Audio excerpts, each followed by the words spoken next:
quantitative fund manager, stared across the immense capital grid. Today was the day he would prove his aggressive, concentrated strategy could generate the alpha required to claim the coveted alpha trophy that shimmered at the center. His opponent, the veteran Silas, simply adjusted his glasses. "The wise commander first secures his position against defeat," Silas murmured, quoting Sun Tzu's The Art of War. Sterling scoffed. "Know yourself, know your enemy. Old wisdom. I'm moving first, where the action is." Sterling immediately deployed a massive portion of his AUM, leveraging his portfolio into the mega-cap growth sector, the hottest, highest volatility tech hub on the grid.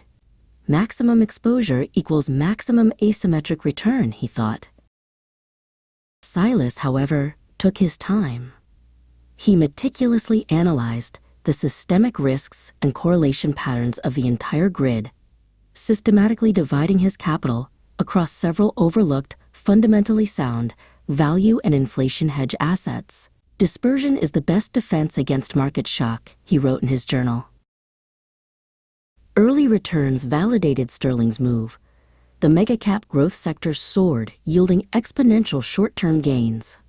But the high-beta assets required constant, costly rebalancing and aggressive leverage to maintain.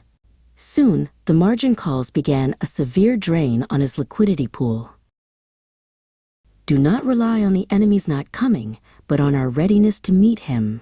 Silas's voice was calm, referencing the core principle of strategic reserves in The Art of War. Sterling realized that every market tremor required immediate, expensive liquidity injection to prevent a catastrophic collapse of his concentrated position. Silas's dispersed positions, though slow to climb, proved resilient and uncorrelated. Critically, when the systemic trough arrived, he had ample dry powder, his uncommitted reserves, to deploy into undervalued distressed assets that Sterling was forced to liquidate at fire sale prices. "This is the essence of strategic momentum in positioning," Silas explained. "When you commit small resources for disproportionate, sustainable gain, that is solid.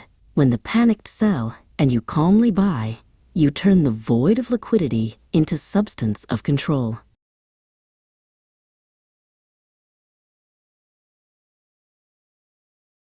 Sterling finally understood. Generating alpha wasn't about the fastest sprint. It was about the strategic deployment of forces, ensuring asymmetric risk/reward. A fund manager must secure his capital lines, study the macro terrain, and always keep reserves for the inevitable downturn.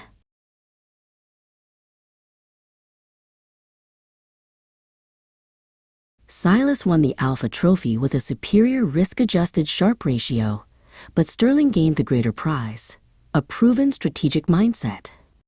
He smiled, looking at the grid. "Next quarter, I will master the 5 fundamental factors of strategic planning before I deploy the first dollar."